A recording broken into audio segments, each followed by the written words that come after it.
warahmatullahi wabarakatuh. Nama saya Siti Umairah binti Zananwa. Saya merupakan pelajar pengurus hartanah, which is of course saya belajar dalam bidang hartanah.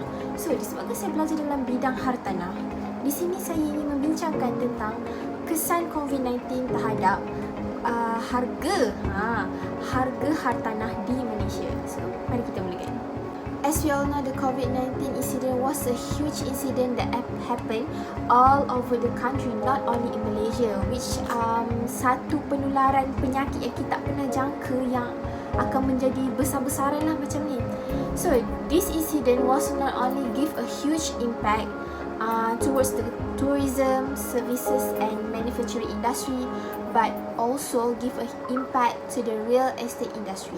Based on the research that I have been done, sepatutnya tahun 2020 merupakan tahun di mana fasa pemulihan untuk harga hartanah.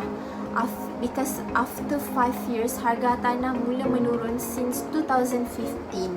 Okay, but because of COVID-19, maybe the fasa pemulihan will be started at 2021, which is this year. Because sangatlah impossible untuk fasa pemulihan bermula pada tahun 2020 kerana penyakit ini dia bukan berlangsung hanya dalam masa sebulan atau 2 bulan, tapi ia berlangsung selama sepanjang tahun sehingga tahun 2021. Berdasarkan artikel berita harian Lim Boon Ping, which is the President Institute of Estate Agent Malaysia, he said that the harga hartanah akan mula merusut sampai 10% based on the impact of COVID-19. 10% tu banyak tau. Okay, this is because dengan adanya gangguan aktiviti ekonomi disebabkan oleh sekatan perjalanan dan juga kawalan pergerakan atau yang lebih dikenali sebagai PKP, Perintah Kawalan Pergerakan, yang dilaksanakan untuk prevent the disease spreading further. So bila dikatakan gangguan ekonomi, aktiviti ekonomi ni, ada yang kehilangan kerja, ada juga gaji dipotong dan ada juga yang cuti tanpa gaji. Dahsyat kan?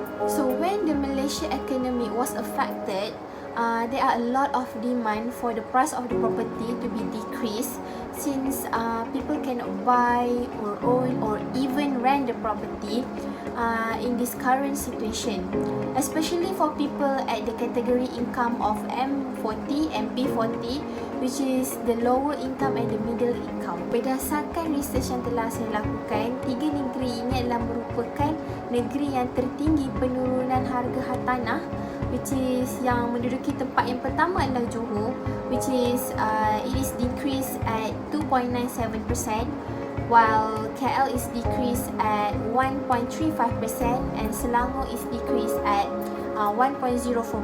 Okay, manakala yang negeri yang paling penurunan harga yang paling sedikit adalah di negeri Pulau Pinang, which is the demand price only decreased at 0.64%.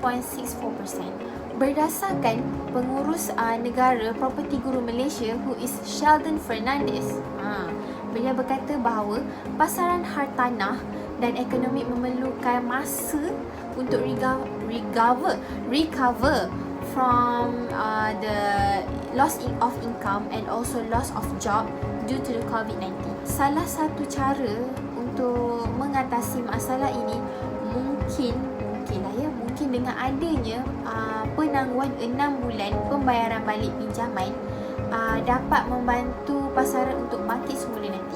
Hal ini kerana jika terdapat mereka yang gagal membayar pinjaman rumah selepas tempoh moratorium bank 6 bulan, of course penjual akan terdesak untuk menjual rumah mereka di bawah harga pasaran. So, sebagai seorang pemilik rumah, kita mestilah tak nak benda tu berlaku sebab bawah harga pasaran kot kan. Tapi nak buat macam mana? Itulah hakikat dunianya sekarang. Itulah hakikat di mana yang sedang berlaku pada zaman sekarang. So, itu saja daripada saya. Sekian, terima kasih. Assalamualaikum warahmatullahi wabarakatuh.